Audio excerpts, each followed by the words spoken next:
दबड़ी और आपका आज वीडियो में स्वागत और आज है। वीडियो हम लेकर आए उसका टाइटल है national selector Jatin Paranjape cricket world cup prediction sports career and more TRS Hindi 205। तो चलिए देख लेते हैं ये वीडियो, लेकिन से पहले इस वीडियो के चैनल का ओरिजिनल लिंक आपको हमारी वीडियो के डिस्क्रिप्शन में मिल जाएगा। सब्सक्राइब करें, लाइक करें, शेयर को फॉलो करें इनके चैनल को। उसके अलावा मैं ब्लॉगिंग चैनल का लिंक भी हमारी वीडियो के डिस्क्रिप्शन में मिल जाएगा। सब्सक्राइब करें, लाइक करें, शेयर को फॉलो करें। चलिए देख लेते हैं ये वीडियो। क्रिकेट वर्ल्ड कप का टाइम है दोस्तों। आज ऐसी तगड़ी कॉन्वर्सेशन रिलीज हो रही है, आप मेरे को इस कॉन्वर्सेशन के एंड तक थैंक यू बोलोगे। क्रिकेट की बात जिस तरह से इस कॉन्वर्सेशन में हुई है ना, you are not ready, internet is not ready for it. ये एक क्रिकेट एक्सपर्ट है, इनका नाम है जतिन परांजपे। इंडिया के लिए खेल चुके हैं, एक नेशनल सिलेक्टर रह चुके हैं और अब एक बहुत ही बड़ा, बहुत ही सक्सेसफुल स्पोर्ट्स बिजनेस रन कर रहे हैं। इन्होंने नाइकी में भी काम किया है। इन्होंने दोनों रोनाल्डो और विराट कोहली के साथ काम किया है। तो आप ही सोचो कि इनके पास कैसी कहानियां, कैसे पर्सपेक्टिव्स होंगे। आज की कॉन्वर्सेशन बस बैठकर एंजॉय करो। अगर आप मेरी तरह एक स्पोर्ट्स फैन हो तो आपको आज की कॉन्वर्सेशन बहुत अच्छी लगेगी दोस्तों, स्पेशली जो क्रिकेट फैंस हैं हमारे बीच। You are not ready for Jatin Paranjape sir.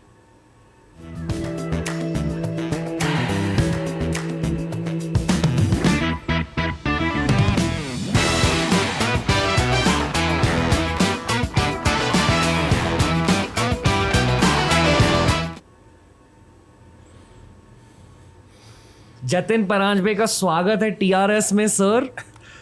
आपका स्वागत है। थैंक यू यार, कितने टाइम से मैं रुका हूँ इसके लिए। अरे सर, लोगों को आपके करियर के बारे में जानना चाहिए। आपने कोहली के साथ भी काम किया, रोनाल्डो के साथ भी काम किया और एज एन इंडियन क्रिकेटर भी देश को रिप्रेजेंट किया।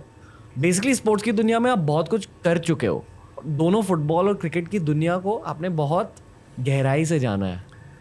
इज इट करेक्ट टू से ऑल दिस? हाँ बिल्कुल, ये जो जर्नी थी, जो जर्नी चालू है वो ऐसे ही था। मैं पहले क्रिकेटर था, फिर सोचा कि यार मुझे बिजनेस ऑफ स्पोर्ट में बहुत रुचि थी पहले से। ओके। कि यार ये कैसे चलता है, ये स्पॉन्सरशिप, प्लेयर मैनेजमेंट, इसमें क्या क्या है, यार मुझे इसमें कुछ करना है। तो मैंने सोचा कि चलो यार एमबीए करते। फिर एमबीए के टाइम मुझे एक जॉब ऑफर आई। स्टीव वॉ की एक कंपनी थी इंडिया में और एक बॉम्बे वर्सेस ऑस्ट्रेलिया मैच चल रही थी, मैं खेल रहा था। तो स्टीव वॉ ने मुझे पूछा कि यार आप जैसा हमें एक बंदा चाहिए बॉम्बे में। तो मैंने सोचा यार इससे बड़ा एजुकेशन क्या होगा मेरे लिए। तो मैंने एमबीए बाजू में छोड़ दिया और वो कंपनी के लिए चालू कर दिया काम करना। तो ऐसे ऐसे कुछ अपॉर्चुनिटीज़ मिलते गए और बहुत ऐसा वेरीड करियर रहा है मेरा। और आज जो मैं देखता हूँ अपने देश को, जो स्पोर्ट्स का जो कंज्यूमर है, जो स्पोर्ट्स का वातावरण है, ये तो बहुत सी चेंज है लास्ट 10, 15, 20 सालों में। तो ये जस्ट स्टार्ट है इंडिया के लिए। इंडिया एक बहुत बड़ा स्पोर्टिंग देश बनेगा। ओके सर, बहुत कुछ पूछना है आपसे।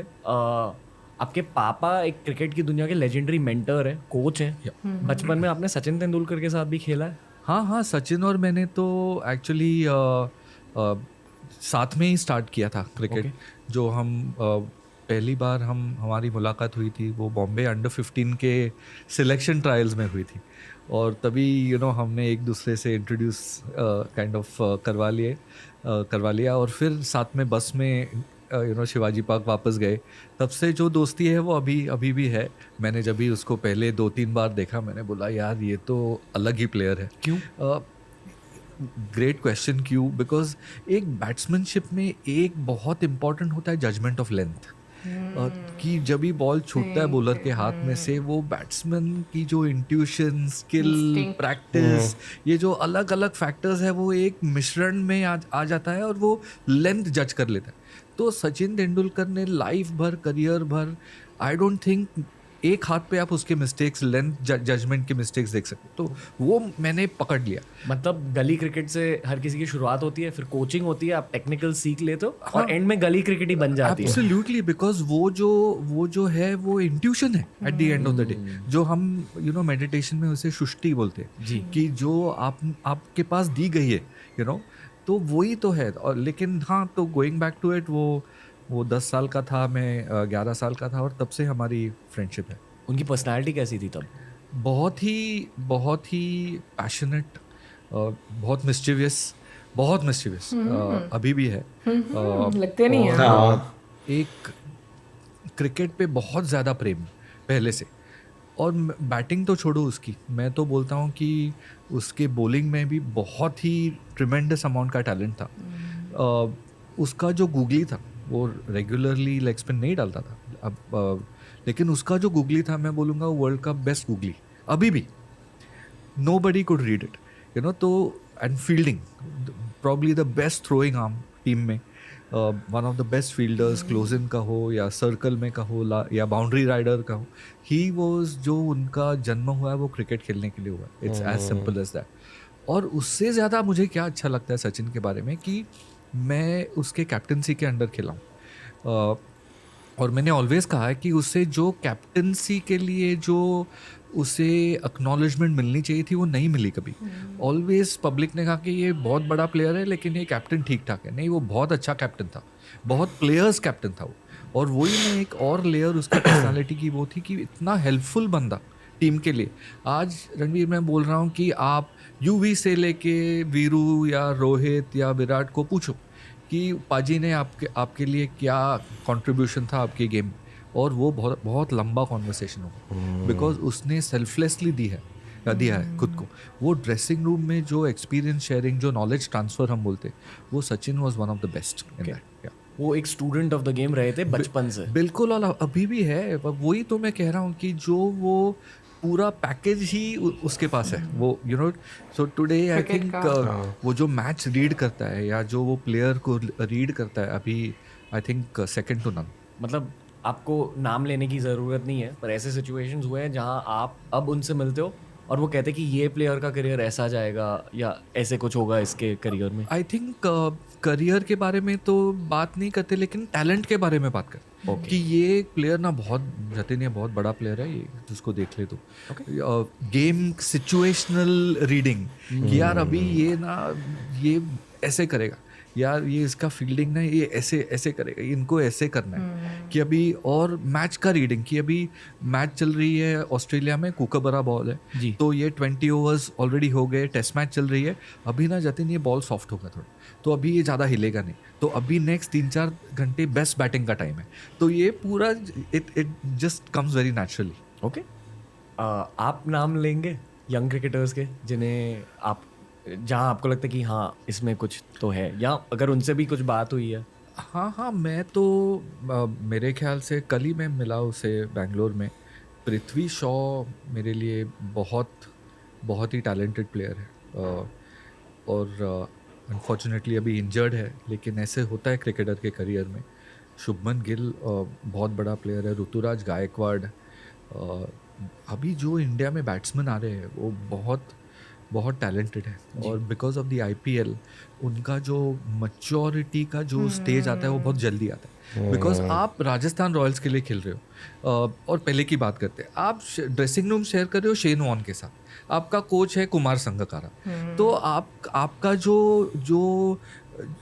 जो आपकी मेंटालिटी है वो एक इंटरनेशनल प्लेयर जैसे हो जाती है. बिकॉज आप सोचते हो कि यार आज शेन वॉर्न ने आके मुझे बोला कि वेल प्लेड, कुमार संगकारा मुझे ब्रेकफास्ट पे बोल रहा है कि यू नो तू ऐसे कर, ये तेरे डेवलपमेंट एरियाज है, तू बहुत बड़ा प्लेयर बनेगा. तो जो वो कॉन्फिडेंस है, वो मैच्योरिटी आती है, वो एक फास्ट फॉरवर्ड हो गई है आज के टाइम में.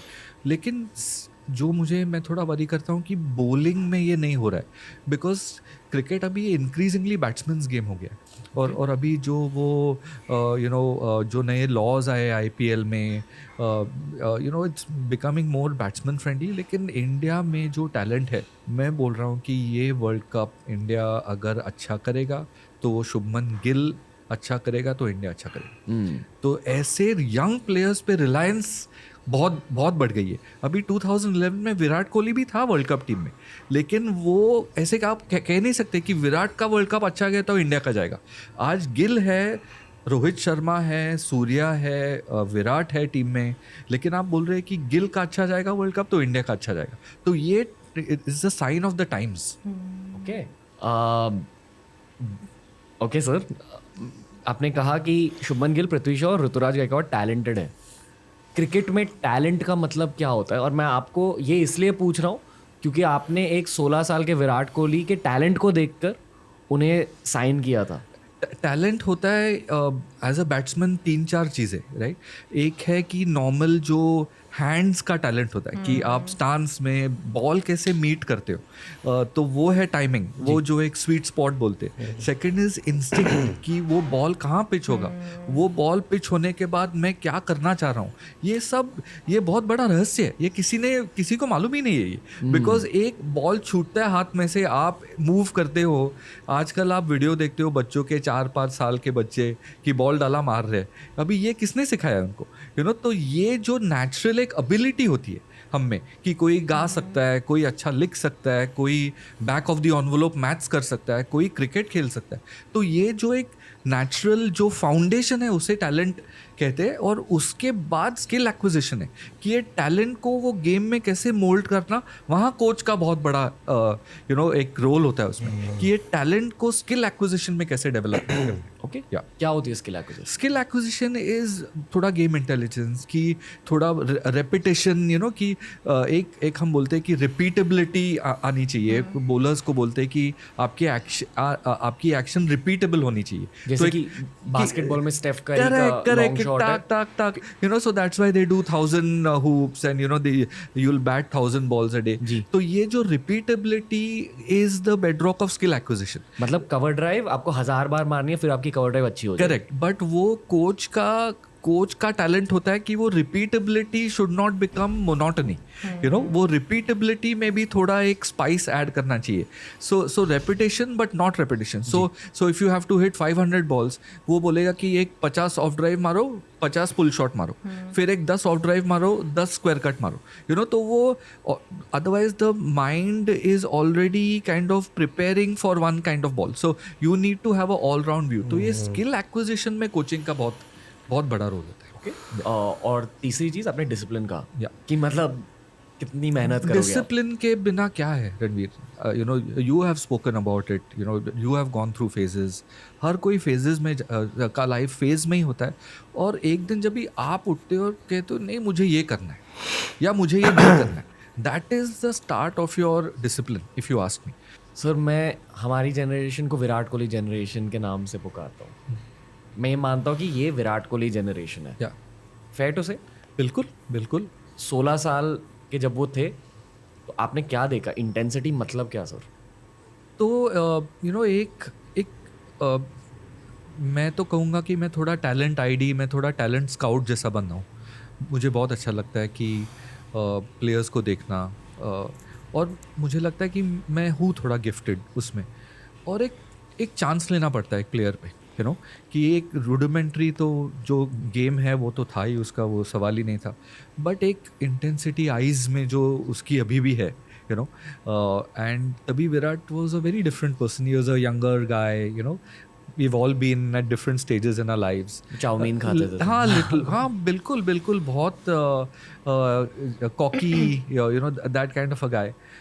बट कुछ तो था कि compete करना है, कि लो स्कोरिंग मैचेस में तभी भी अगर जब भी आप उनके इंडिया अंडर 19 के वीडियोस देखते हो, वो भी एक फाइनल बहुत लो स्कोरिंग हुआ था where India had to defend. लेकिन ये बंदा जो घुस गया था ग्राउंड में कि ये मैच हम जीतने ही वाले ना, इसे कहते हैं इंटेंट, इसे कहते हैं intensity. And that is what is needed. Because आज अगर आप देखो इंडियन टीम और IPL साथ में, आप 250 से 300 दिन खेल रहे हो. तो वो इंटेंसिटी एक मैच में नहीं, आपको इंडिया के लिए I think Indian team 45 to 50 matches खेलते हैं साल में. IPL के 15 मैचेस है, तो वो 70 मैचेस में आपको वो इंटेंसिटी लानी है, और वो intensity needs a different mentality to bring it across consistently across those 8, 9, 10 months. That takes something else. Okay. And that is what he evolved into. Again I go back to the seniors in the team. Because that is what Sachin and all these guys would have spoken to him about. Because ये seniors जब भी talent देखते हैं ना dressing room में younger players में, वो छोड़ते नहीं है फिर, कि वो टैलेंट को नर्चर करते रहो. I think Dhoni has also had a big hand in Virat's career. वाह. ओके, मतलब जितने भी इंटरनेशनल लेजेंड्स इंडिया ने देखे हैं क्रिकेट में एटलीस्ट, सारे के सारे इंटेंस बंदे थे. इंटेंस और गिवर्स, कि नॉलेज गिवर्स, कि जो मैं रणवीर को पास ऑन करूंगा, बिकॉज उसको डेफिनेटली उसका और मैं ऐसे पैकेज करके पास ऑन करूंगा कि वो समझ पाए कि वो ओवर लर्निंग ना हो जाए। तो ये चीज़ों में ये जो सीनियर्स थे, जो Sachin, Rahul Dravid, UV as well, when they all became seniors, they gave very very freely, सबको बहुत हेल्प की उन्होंने। वो जो ड्रेसिंग रूम है वो बहुत ही ओपन ड्रेसिंग रूम है इंडियन टीम की, जहाँ बहुत बैंटर चलते रहता है लेकिन नॉलेज ट्रांसफर भी बहुत चलते रहता है। किस तरह का नॉलेज ट्रांसफर होता है? अभी बहुत बहुत पहलू है इसके। एक होगा टेक्निकल थोड़ा, कि यार ये विकेट पे थोड़ा बॉल बाउंस हो रहा है, तू एक काम कर, थोड़ा तू पीछे खड़े रहे, क्रीज में थोड़ा आगे मत मूव हो, नहीं तो ये बॉलर ये एंगल से डाल रहा है, ये 40th 50th ओवर चल रही है, वो शायद उल्टा ट्राई करेगा तेरे को, तो तू थोड़ा संभल के रह जा, कि ये मैच पोजीशन में हम आज सेकंड डे पे है, थर्ड डे में शायद ये हो सकेगा, तो इससे बच के रहेंगे। तो बहुत पहलू है इसके। But more importantly it's about a match situation, कि ये मैच में ये जो बड़े प्लेयर्स हैं ना, even though Sachin was not a captain in 2011 world cup, but you could see him on the ground, he was thinking like a captain every single ball. तो ये जो घुस के खेलते हैं ना प्लेयर्स, ये ऑलवेज मैच के बारे में सोचते रहते, तो इनको बराबर पता चलता है कि नेक्स्ट 1-2 घंटे में क्या हो सकता है मैच में, उसके लिए हमें अभी क्या करना है। तो ये जो थॉट प्रोसेस है ये बहुत इंपॉर्टेंट है, बिकॉज वो कोच जो आपको जूनियर से लेके सीनियर लेके आया है, वो शायद इंडिया के लिए खेला हो नहीं खेला हो, लेकिन इतना प्रैक्टिकल एक्सपीरियंस उसके पास नहीं होगा, तो उसने उसका काम किया है। अब ये सीनियर्स आके they are putting a layer of experience on that. जो करंट इंडियन ड्रेसिंग रूम है, स्पेशली ये जो वर्ल्ड कप वाली टीम है, उसमें जो यंग प्लेयर्स हैं, उनमें आपको सबसे ज़्यादा इंटेंसिटी किस में दिखती है? आई थिंक शुभमन गिल, बिल्कुल Shubman Gill I think next generation का प्लेयर है। जैसे हम बोलते हैं कि अभी विराट कोहली के जनरेशन में है हम, I think Shubman Gill is a terrific player. मैंने फर्स्ट टाइम उसे, जब भी मैं नेशनल सेलेक्टर था, एक India South Africa test match चल रही थी पुणे में, विराट ने 254 किए थे वो टेस्ट मैच में, लेकिन ये स्टोरी है अगले दिन, मैच के एक दिन पहले की, एक प्रैक्टिस सेशन चल रहा था, और ये इंडियन टीम में एक रघु करके है, बहुत ही स्वीट बंदा है, वो साइड आर्म, एक there is a instrument called side arm, तो you have side arm specialist, वो साइड आर्म से बॉल बहुत जल्दी बहुत फास्ट आता है, तो रघु और वो एक लंबा डंडा होता है, करेक्ट वो टीम में देखा करेक्ट, और वो स्किल भी उसके लिए बहुत लगती है, तो Raghu is a champion at that side arm, और वो 160 प्लस डालता है, और शुभमन बैटिंग कर रहा था नेट में, और रघु ने एक बहुत ही फास्ट बाउंसर डाला उसे, और शुभमन ने जस्ट वही स्टांस पोजीशन में से ऐसे जस्ट पुल किया उसको, ये प्रैक्टिस चली थी सेंटर विकेट पे, और बॉल ऐसे कर्व होके आउट स्विंग जैसा 10th row of the stand में ठाक करके वो एक सीट पे it banged into that seat, और तभी मैंने बोला कि भाई ये कुछ अलग ही है। और उसके बाद थोड़ा आगे पीछे हो रहा था, he also didn't get chances, then Australia में उसने अच्छी बैटिंग की, लेकिन ये जो IPL, और मैं तो बोल रहा हूँ कि जो इंडिया पाकिस्तान मैच थी अभी एशिया कप की, जब भी उसने एक stepped out a little bit to Afridi, that is the pivot of India's fortunes basically. वो मैच के बाद ही सबको कॉन्फिडेंस आया कि ये टीम यार अभी तो हम फ्रंट रनर्स है वर्ल्ड कप के लिए, लेकिन ये छोटे छोटे मोमेंट्स होते हैं जो ये बड़े प्लेयर्स ये मोमेंट्स क्रिएट करते, आई थिंक शुभमन गिल बहुत बड़ा प्लेयर है, बहुत बड़ा प्लेयर होगा। ईशान किशन भी, lot of people are not talking about him, लेकिन बहुत उसका बैटिंग माइंड है, he is got a very sharp cricketing brain. वो झारखंड का है, तो उसने माही के अंडर खेला है, माही का वो अच्छा दोस्त भी है, माही के थ्रू वो बहुत सीखा भी है, plus he is a good keeper. तो I think Ishan, KL Rahul, Shubman Gill, but I think Gill number 1। Okay Ishan के बारे में थोड़ा बात करते हैं। Ishan I think not many people are saying this, लेकिन वो अच्छा कैप्टन भी बन सकता है, तो डोंट बी सरप्राइज कि मुंबई इंडियंस ने उसे रोहित शर्मा जब भी फेज आउट होगा, Mumbai Indians might think about him as a future captain also. क्यों कैप्टन बनने के लिए क्या चाहिए होता? आई थिंक कैप्टन बनने के लिए थोड़ा एक अलग मैच्योरिटी लगती है। You know it's like under 15 team का एक ही बंदा कैप्टन क्यों बनता है, बिकॉज वो कोच देखता है कि ये ग्रुप में एक है जो थोड़ा उसकी सोच थोड़ी ऊपर की है. मतलब क्या तो थोड़ा एक लीडर होता है कि यू नो एक ग्रुप में एक नेचुरली एक leader, you know we have had friends, we played football cricket, एक ऐसा लीडर आता है. तो दिस कैप्टनसी का piece is a person who thinks about the game a little bit more, who thinks about others in the team a little bit more. I think these are the first few traits where you know you can say हाँ ये possibly captain हो सकता है. मतलब दूसरों को अपने से आगे रखना. यस दूसरों का सोचना, मैच का सोचना, टीम के रिजल्ट का सोचना, रिजल्ट का पहले सोचना before your own performance. You know I think ये Ishan is a dark horse. अभी सब बोल रहे हैं कि श्रेयस या केएल कप्तान बनेंगे रोहित के बाद. जब भी रोहित फेज आउट करना चाहे India captain, I think KL will also be a good captain, no doubt. लेकिन मुझे ईशान किशन 100% अभी ईशान किशन को इंडिया के लिए परफॉर्म करना होगा. यू नो उसे he will have to be seen as a certainty in that Indian team. उसके बाद ही कैप्टनसी आती है. लेकिन बहुत very sharp cricketing brain on those young shoulders. Okay, KL के बारे में बात करनी है sir. KL terrific player again.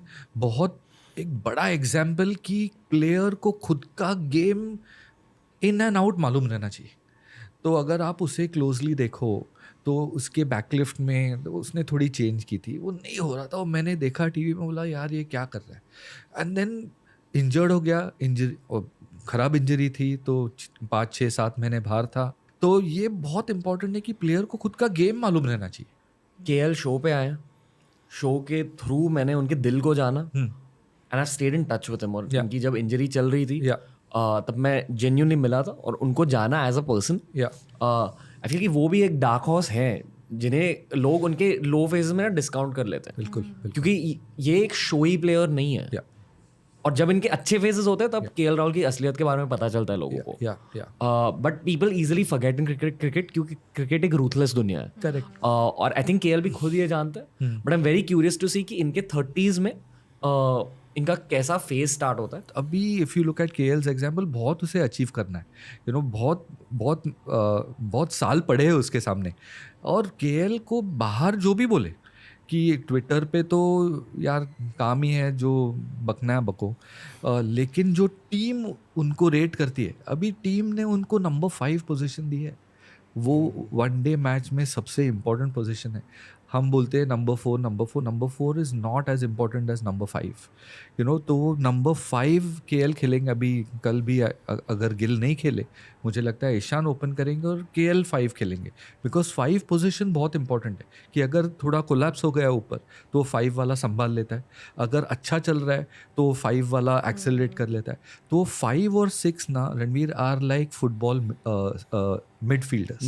They are the creators. You know कि क्या करना है, आगे जाके घुसना है या पीछे जाके थोड़ा डिफेंड करना है. सो these positions are very crucial and I think India's strength is also having KL and Hardik at those positions basically. तो जो बाहर बोलते हैं वो पब्लिक बोलता है, लेकिन टीम में केएल का जो केएल के बारे में सोचते लोग वो बहुत ही ऊपर के लेवल, रिस्पेक्ट करते हैं. बहुत ही रिस्पेक्ट. बिकॉज आदमी भी वैसा है, हम्बल है, एजुकेटेड है. आजकल के गेम में एम्पैथी रहना बहुत ज़रूरी है. You know you should have a lot of empathy and I think that's why KL will be a good captain as well. Empathy क्यों चाहिए? मतलब एम्पैथी मतलब दूसरों के जज्बातों को जानना. हाँ, बिकॉज आपके टीम में काफ़ी यंगस्टर्स भी रहेंगे. वो यंगस्टर्स अभी जस्ट आ रहे हैं टीम में. यू नो तो उनको कैसे संभालना है, यू नो और उनको कैसे प्रोग्रेस करना है, उसके लिए बहुत एम्पैथी लगती है. आपके टीम में 1-2 सीनियर्स भी रहेंगे, उनके बेस्ट डेज उनके पीछे है, लेकिन वो भी ट्राई कर रहा है. तो वो जानने के लिए, वो पहचानने के लिए, उसको कैसे हैंडल करना है, उसमें भी एम्पैथी लगती है. यू नो तो कैप्टन का जॉब मेंटली बहुत ही बिजी रहता है. अभी आप कैप्टन हो तो आपका एक बैटिंग कोच है, तो वो बैटिंग ग्रुप को वो देखेगा, लेकिन आप ओवरसी करते हो. आपका हेड कोच और आप विजन के बारे में बात करते हो. आपका बॉलिंग कोच है, फील्डिंग कोच है, वो सब ग्रुप्स है. लेकिन एक कैप्टन आपके उसके टीम के बारे में हर टाइम सोचते रहता है कि ये मैं क्या करूँ, ये इसको मैं कैसे और बेटर करूँ. And I think that is where Rohit Sharma is also very very astute. कि ही नोज़ कि कौन से प्लेयर को क्या उसे कहना है और कौन से प्लेयर को क्या नहीं कहना है.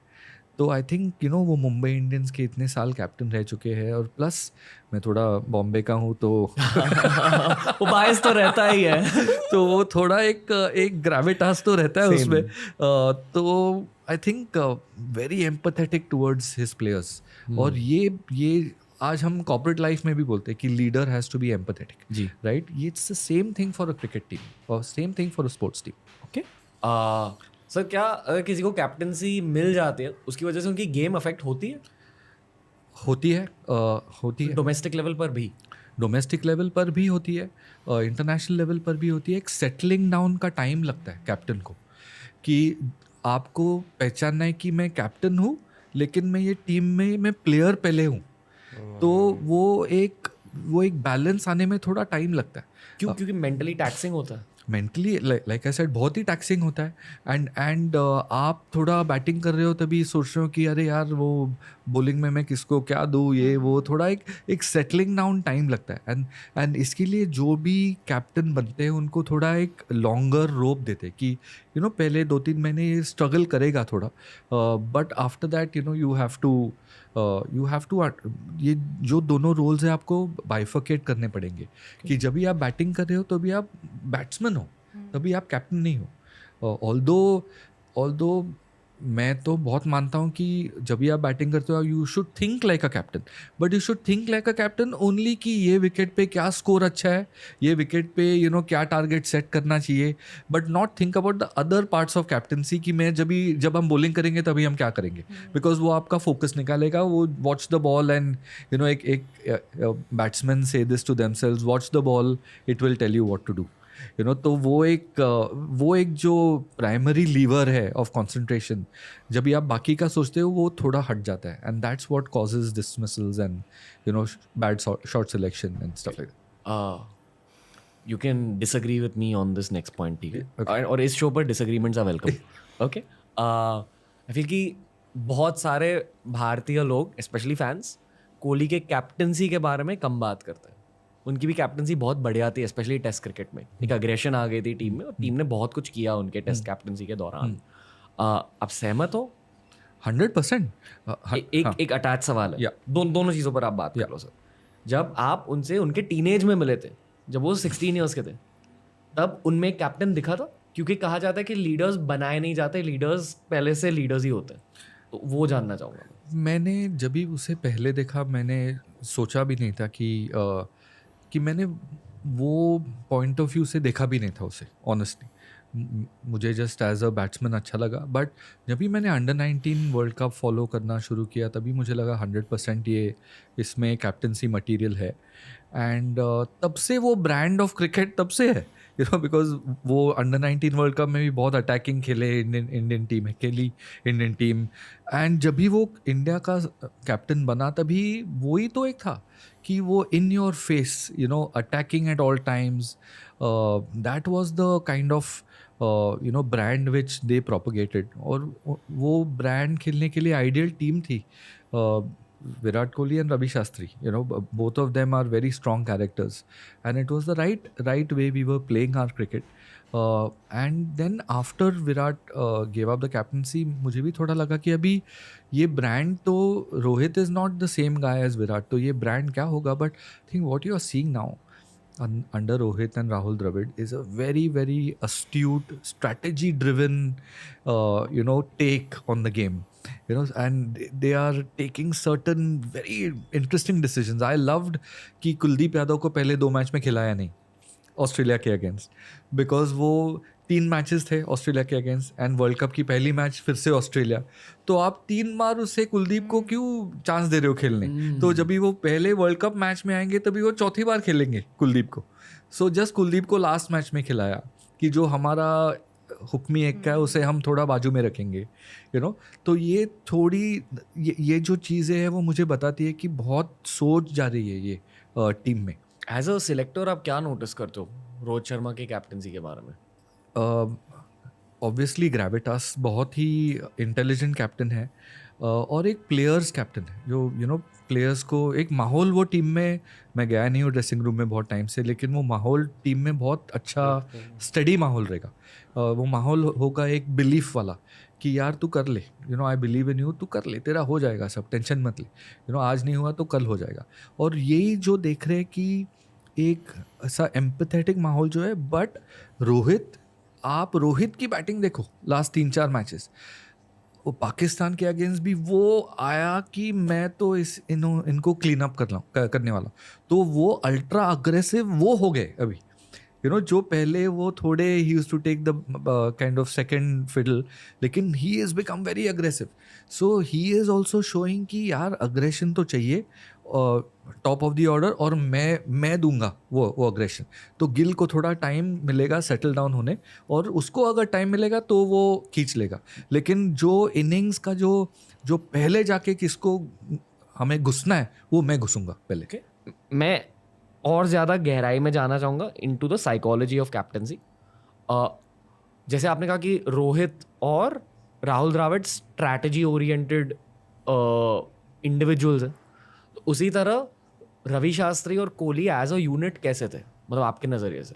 रवि शास्त्री, और आपने सुना होगा ये कि सम पीपल से, एंड आई अग्री, कि he should have been captain of India for a longer time, because वो बहुत ही इंटेलिजेंट क्रिकेटर है पहले से। टैलेंट उनका लिमिटेड था, बट कॉन्फिडेंस, अग्रेशन, इंटेलिजेंस बहुत ही अच्छा था। And great man manager. I know him well for many years now. जो आदमी के पास फोरसाइट है, एक जो हम पहले बोल रहे थे सृष्टि, राइट, ये जो फोरसाइट है, एक ब्लेसिंग होता है, वो इंट्यूशन, एक इंट्यूशन, करेक्ट, इंट्यूशन होता है कि ये प्लेयर क्या करेगा, ये मैच में क्या होगा, ये सीरीज में क्या होगा, वो उनके पास था। और that is where he did a lot of work with Virat in helping Virat understand कि ऐसे भी हो सकता है। बट रवि ऐसा बंदा नहीं है जो जाके डोमिनेट करने देखेगा। उसने क्या किया कि he let Virat Kohli be his own man, and then kept feeding him information as and when needed to align everything in the right direction. मतलब मीम कल्चर में, क्रिकेट मीम कल्चर काफी ब्रूटल होता है। मतलब कुछ मीम्स बहुत फनी भी होते हैं, कुछ मीम्स बहुत ब्रूटल होते हैं। और फिर उसी मीम कल्चर से स्टीरियोटाइप्स या perception build, perception, that was the word. Correct. तो रवि शास्त्री को लेकर एक परसेप्शन है कि वो बहुत क्वाइट कोच थे, उन्होंने ज्यादा कोचिंग नहीं करी। But how does meme culture know that? असलियत क्या है ये सिर्फ रवि शास्त्री को पता होगी, टीम को पता होगी। एक्चुअली उस असलियत के बारे में आपसे पूछना चाहूंगा। नहीं, वो ऑपोजिट ऑफ क्वाइट थे। ऑपोजिट ऑफ क्वाइट थे। रवि शास्त्री बहुत ही अग्रेसिव कोच थे, हेड कोच, बहुत ही अग्रेसिव हेड कोच थे। उनके जो हडल में उनके स्पीचेस बहुत लेजेंडरी है। और लेट्स किल देम, और वो जैसा इम्प्रॉम्प्टू थे वो जी। रवि शास्त्री ऐसे नहीं है कि वो स्टडी करके जाएंगे कि हडल में मुझे क्या बोलना है, जो उनके मन में आएगा वो बोलेंगे, और वो बहुत रेलेवेंट होगा। बिकॉज वो हडल के बाद आप ग्राउंड पे ही जा रहे हो, तो बहुत ही ऐसा एक it needs to hit that arrow needs to hit the bullseye एकदम क्विकली। तो but not quiet at all. ये जो memes है, I know that he also laughs at them himself because बहुत ही chilled बंदा है, और रवि शास्त्री के बारे में आप सोचो तो पहला इंडियन क्रिकेटर जो इतने साल काउंटी क्रिकेट खेला एज अ ऑलराउंडर, ग्लमॉगन के लिए इतने साल वो खेले, एंड फर्स्ट प्रोफेशनल क्रिकेटर। तो वो जो प्रोफेशनलिज्म उनमें है, इनग्रेन्ड है, and that is also what he tried to tell the players about as well. Because वो एक इंडियन क्रिकेटर थे, वो भी गावस्कर और सबके साथ खेले थे, लेकिन काउंटी क्रिकेट खेलने से भी बहुत लर्निंग्स आती है। Because county cricket, Ranveer, is 7 days a week cricket. So every day you're playing a match literally for 3 or 4 months, or at least 5 days a week cricket. So you have learnings. So wo learnings are also providing a different angle, for the players in that knowledge transfer. क्या होते हैं learnings? अभी England में तो ball सीम होता है, तो defensive batting कैसे करनी है, सीमिंग ट्रैक पे एज अ स्पिनर क्या बॉलिंग करनी है, व्हेन यू आर टायर्ड कि यार मेरे में कुछ नहीं है, अभी मैं 11 दिन मैच खेल रहा हूँ, वो 12वें दिन सुबह 6 बजे अलार्म बजेगा, कैसे उठना है और जाना है, वो एक प्रोफेशनलिज्म है, वो एक डिसिप्लिन है, खुद में what do you tell your self talk, this that and the other. So these are ये लर्निंग्स बहुत इंपॉर्टेंट है. यंगर प्लेयर्स को ये लर्निंग्स बहुत इंपॉर्टेंट है, बिकॉज आपको उनको बैट कैसे होल्ड करनी है, वो बॉल कैसे ग्रिप करना है, वो सब मालूम है. उनको न्यूएंस्ड लर्निंग चाहिए कि how can I become better, I am facing this complex issue, and then you feel हाँ मैंने भी ये मेरे करियर में फेस किया था, should I tell him this. And these guys are elite athletes, these are highly trained players. So you can't go and say कि यार ये है कि तू ये कर. You have to go and say कि यार मेरे पास शायद एक चीज़ है जो तुझे हेल्प कर सके, जब भी आप रेडी हो आप आके मेरे साथ बात करो. तो Ravi was that kind of a head coach that he gave the players the space, because he was a player, in his own time he realized that players also need space. So you have to keep balancing it out. Okay. Yeah. जब कोई head coach बन जाता है तो एक negative feedback का भी role रहता है, एज इन अगर प्लेयर कुछ गलत कर रहा है या अगर किसी से गलती हो गई तो एक वो नेगेटिव इनपुट देना पड़ता है कि भाई ये ठीक कर ले. जब आप कह रहे हो कि वो अग्रेसिव कोच थे, तो क्या इस पर्सपेक्टिव से अग्रेसिव भी थे? नहीं ऐसे Ravi Shastri is very high on empathy also. और क्या होता है रणवीर, जैसे मैं पहले बोल रहा था कि आपका एक बैटिंग ग्रुप होता है, एक बॉलिंग ग्रुप होता है. तो अगर एक बॉलर का कुछ एक ऑब्जर्वेशन आपको कन्वे करना है बॉलर को, तो आपके पास एक फ़िल्टर है, बॉलिंग कोच है एक फ़िल्टर, तो वो बॉलिंग कोच के थ्रू आप कन्वे कर सकोगे. उसके बाद अगर नहीं हुआ तो then intervention is needed. But ये जो setup में है, it's a very beautiful setup, so there's a lot of there's a very good opportunity to play good cop bad cop as well in this. So generally coaching की setup के बारे में बताइए. तो एक हेड कोच होता है, head coach होता है और एक कैप्टन होता है, and then you have a batting coach, a bowling coach, a fielding coach, then you have two guys who are experts at sidearm, so you're used to that pace on a daily basis. इतना बड़ा role होता है कि दो side arm, इतना 2 maybe 3 भी. Then you have 2 physios, you have 2 masseurs, you have a strength and conditioning coach, and then you have a admin staff as well, because that admin staff will look after hotels, logistics, flights, ye wo. So all in all, it's a 35-40 member group which is traveling. So 15, 16, 17 का squad होता है, और एक और 15, 16, 17 का admin and sports sciences and coaching staff होता है. तो एज अ हेड कोच आप प्लेयर्स को भी मैनेज कर रहे हो, स्टाफ को भी मैनेज कर रहे हो? नहीं, स्टाफ का एक हेड ऑफ एडमिन होता है, तो that's one thing which is off your plate completely. But head coach, as a head coach आप कैप्टन को भी मैनेज कर रहे हो, मोस्ट इम्पॉर्टेंटली, बिकॉज वो आपका विजन अलाइनमेंट वो कैप्टन के साथ एकदम परफेक्ट लगता है, because it's like you guys are the CEO of the company. Vision alignment मतलब क्या? मतलब अगर कैप्टन को किसी को ड्रॉप करना है, किसी को सिलेक्ट करना है? मैं तो उससे भी ब्रॉडर बोल रहा हूँ कि ये अभी 3 फॉर्मेट है. इंडियन टीम का मेरा विजन क्या है इंडियन टीम के लिए, कि नहीं वर्ल्ड टेस्ट चैम्पियनशिप तो हमें जीतनी है, तो रेड बॉल भी बहुत बड़ा फोकस है. या आप बोलो कि नहीं नॉट सो इम्पोर्टेंट, लेकिन T20 हमें जीतना ही है, तो वो एक विजन कि मुझे टीम कहाँ लेके जानी है, दैट्स जो हम एज एन एंटरप्रेन्योर बोलते हैं 30,000 फीट वाला विजन. तो ये क्या करना है, and then to make that vision into a mission, क्या लगता है is where all the work starts. वाह, ओके. तो क्या ये एक थॉट है कि आने वाले सालों में 3 अलग टीम्स होंगे? 100%. और मुझे तो लग रहा है कि पहले T20 टीम के बारे में बात करेंगे, बिकॉज लास्ट 6 मंथ से T20 की एक अलग टीम हमें दिख रही है जी. और मैं थोड़ा इसमें कंज्यूमर मार्केटिंग का टर्म यूज़ करता हूँ कि हम आज बोलते हैं कि डिजिटल नेटिव्स. अभी my children are 16 years old, so they are digital natives. सिर्फ इंटरनेट यूज़ करिए, इंटरनेट और मोबाइल पे उनका काम है पूरा, राइट. तो our T20 team, India's T20 team has to be of T20 natives. जो today Ruturaj Gaikwad wakes up and thinks about T20 first. He doesn't think about test matches. You know, Ishan Kishan wakes up and thinks about T20 first. Sanju Samson is not wanting to play test match cricket for India, but he wants to play T20 cricket for India. तो ये जो format के जो format के जो natives है अपनी team should be only of that, which is happening now, you know. So after this World Cup, you will see a completely new T20 team because they'll be preparing for next year's T20 World Cup in West Indies and the USA. Test matches, you might still see the same people there because I feel a Pujara needs to be in a setup, Ajinkya Rahane needs to be in a setup, obviously Virat, Rohit. But interesting to see कि one day game के बारे में क्या होगा. We are now used to that 3-hour format. तो वो 8 hours के लिए बैठना is a tough fun. तो I think एक ICC level से थोड़ा rethink हो सकेगा one day टीम के बारे में. But Indian team, to answer your question, तीन टीम होगी 3 फॉर्मेट के लिए. एटलीस्ट 2 टीम तो होंगी. एटलीस्ट दो अलग टीम. एटलीस्ट 2. तो जैसे कि आपने कहा कि T20 नेटिव्स होने चाहिए. करेक्ट. तो फिर 10 साल बाद टेस्ट कौन खेलेगा? जो प्लेयर्स सिर्फ रणजी खेलते हैं. अभी मैं तो बोल रहा हूँ कि ये टेस्ट क्रिकेट का जो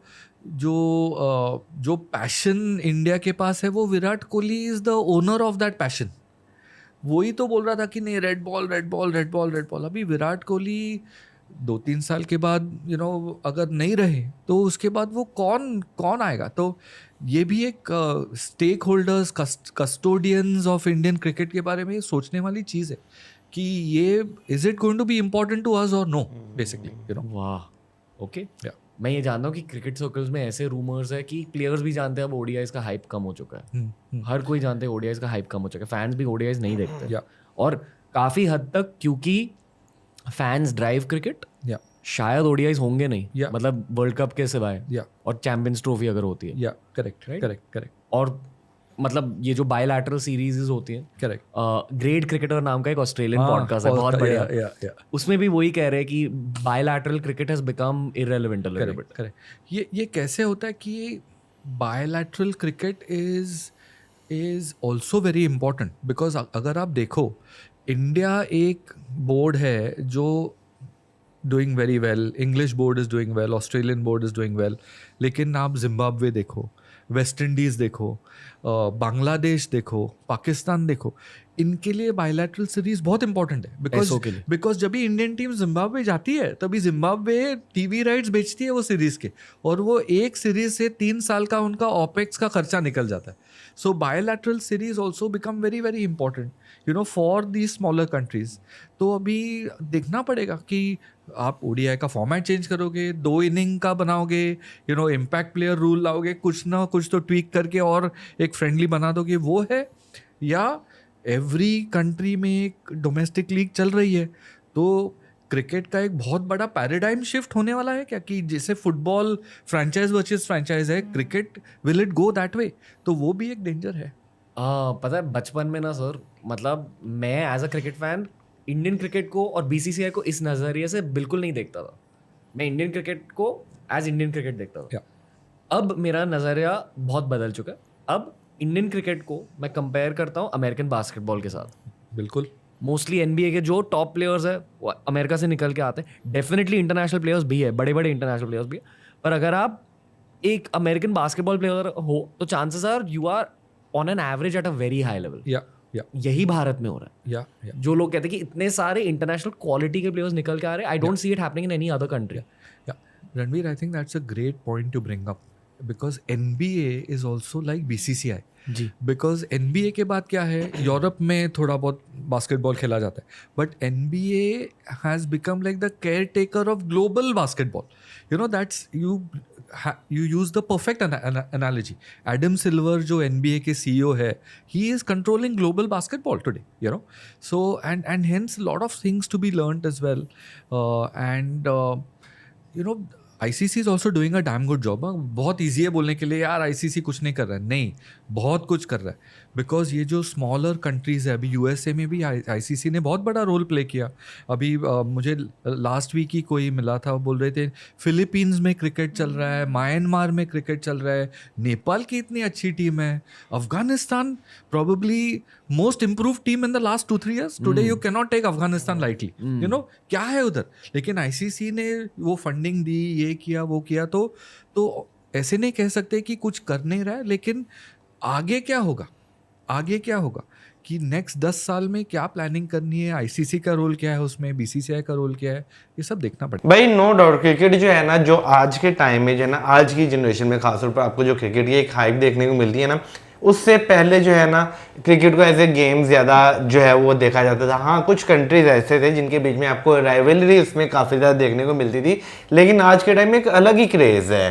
नहीं, मुझे लगता है क्रिकेट का क्रेज हमेशा से था। लाइक अगर हम लोग पाकिस्तान में भी देखें तो शुरू से क्रिकेट को काफ़ी ज़्यादा एक आपको एक क्रेजी फैन फॉलोइंग मिलती है इंडिया में। मतलब मुझे तो वैसे ये लगता है, बाकी हो सकता है कि मैं गलत भी हूँ, बट आज के डिस्कशन में मुझे एक चीज़ जो समझ आई है और वो ये कि कोई भी काम करना हो लाइफ में, प्रोसेस को अंडरस्टैंड करना बड़ा ज़रूरी होता है। और मुझे लगता है कि मोस्ट ऑफ द टाइम हम इसी चीज़ में लैक कर जाते हैं, क्योंकि हम प्रोसेस को निगलेक्ट कर देते हैं। हम लोग जो रिजल्ट है ना उस पर ज़्यादा फोकस करना शुरू हो जाते हैं। तो जितने भी बड़े बड़े क्रिकेटर्स हैं या आप जितने भी सक्सेसफुल लोगों को सुनते हो, तो ये चीज़ एक ज़रूर समझ में आती है कि process plays very important role और आपको उसी को फॉलो करना बड़ा ज़रूरी है। बहुत जरूरी, लेकिन उसके साथ साथ एक और चीज़ जो है, जैसे बीच में डिस्कशन भी की गई कि भाई जो आपके सीनियर प्लेयर्स होते हैं ना, वो जूनियर्स को किस तरह ट्रीट करते हैं। ये मैं खाली क्रिकेट में भी बात नहीं, जितने भी आप अगर के ना ज़िंदगी के डिपार्टमेंट जितने भी हैं उनमें अगर देखें ना, तो जो सीनियर्स का एक्सपीरियंस है ना वो बहुत ज़्यादा मैटर करता है। और ये चीज़ भी बहुत ज़्यादा मैटर करती है कि वो सीनियर्स अपने जो एक्सपीरियंस है वो अपने जूनियर्स तक कितना जो है और किस तरह डिलीवर कर रहे हैं। अभी जैसे बीच में MS धोनी सर की भी बात की गई, सचिन सर की बात की गई, भाई सारे जो है एक पावर पैक बनाकर जो है उतना डिलीवर करते थे जितना अगला बंदा डाइजेस्ट कर सके। तो ये चीज़ जो है मुझे अच्छी लगती है भाई, कि आप जो है ना अपना टैलेंट, अपनी ज़िंदगी का एक्सपीरियंस, अपने जो अपनी मिस्टेक से सीखा, आप वो अपने आगे जो है बच्चों में जो है वो ट्रांसफ़र कर रहे हैं, ताकि वो चीज़ें दोबारा रिपीट ना करें, बल्कि अच्छे प्लेयर्स बने। बेसिकली आपने दरवाजे ओपन रखे हुए हैं कि भाई अगर कोई प्रॉब्लम है, कोई इशू है और आप सीखना चाहते हैं तो आप ज़रूर आएँ। बट एक चीज़ जो कि सचिन सर के बारे में भी बात की गई, और नहीं मतलब जो इंस्टिंक्ट आपकी है कि आपको पता होना चाहिए कि जो बॉलर है वो कौन सी बॉल डालेगा और आपको खेलनी कैसे है। सो मुझे लगता है कि ये चीज़ बहुत कम लोगों को मुझे लगता है कि आइडिया होता है। जैसे सचिन सर के बारे में भी ये बात कही उन्होंने, फिर उसके बाद शुभमन गिल के बारे में आने वाले टाइम के लिहाज से उन्होंने बात की। सो समहाउ मुझे लगता है कि अगर मैं गलत नहीं हूँ तो मुझे लगता है शायद MS धोनी सर को भी अगर हम लोग देखें तो बहुत सारे क्रिकेट जो हम लोगों ने मतलब मैचेस देखे हैं उसमें हम लोगों ने देखा है कि जिस तरीके से वो गाइड करते हैं, इवन आपको आवाज़ आती है इस साइड पे बॉल डालो, इस साइड पे ये करो वो करो, तो गाइडलाइन आपको कहीं ना कहीं पर मिल रही होती है। और जितने भी ऐसे लेजेंडरी क्रिकेटर्स आपने देखे हैं, आपने ये ज़रूर देखा है कि वो कितने फोकस्ड रहे हैं, काम सबसे इम्पोर्टेंट। मैंने उनको कभी मतलब बहुत ज़्यादा एग्रेशन में नहीं उस तरीके से देखा। तो देखे ना उस चीज़ का परिणाम जो है आज इंडियन क्रिकेट टीम में आपको जो है वो देखने को मिल रहा है। वर्ल्ड बेस्ट प्लेयर्स जो हैं आपको देखने को मिल रहे हैं। बिल्कुल आपको वर्ल्ड कप में उनकी परफॉर्मेंस देखे, इतनी ज़बरदस्त जो है आपको उनकी परफॉर्मेंस देखने को मिल रही है। तो भाई इसमें जो है ना एक बंदे का योगदान नहीं, बल्कि आपके जितने भी लोग जो उन्हें फैसिलिटेट कर रहे हैं, जो उन्हें गाइडलाइंस दे रहे हैं, उन सबको भाई जो है वो इस चीज़ की एप्रिसिएशन जाती है कि वो उन्होंने एक बहुत ट्रिमेंडस टीम जो है वो बनाकर जो है वो सामने लेकर आए। और नो डाउट